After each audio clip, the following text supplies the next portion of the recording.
Gaza में Israeli सेना लगातार ऑपरेशन चला रही है। गाजा में इजरायल ने बीते 24 घंटे में जबरदस्त हवाई हमला किया है। इस हमले में कम से कम 82 लोगों की मौत हो गई है। रिपोर्ट के मुताबिक गत 5 माह के युद्ध में अब तक इजरायली हमले में गाजा में कुल 32,000 से ज्यादा लोग मारे जा चुके हैं। वहीं अल शिफा अस्पताल में इजरायली सेना जमकर गोलीबारी कर रही है। हमास की सफाई के लिए इजरायली सेना ने अल शिफा अस्पताल को घेर रखा है। चारों ओर से टैंक गोले बरसा रहे हैं।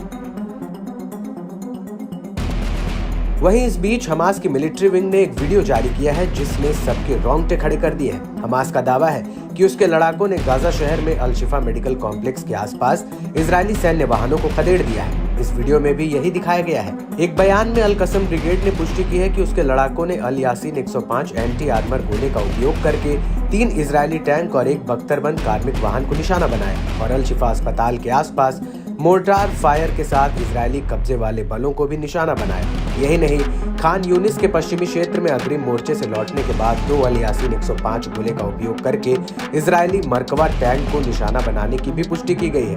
बता दें कि अल शिफा अस्पताल गाजा का मुख्य अस्पताल है, जिसे लेकर आईडीएफ दावा करती रही है कि हमास अस्पताल परिसर से ही अपना कमांड सेंटर चलाता है। इजरायल ने कई वीडियो सबूत भी पेश किए जिसमें अस्पताल में हथियार देखे गए थे।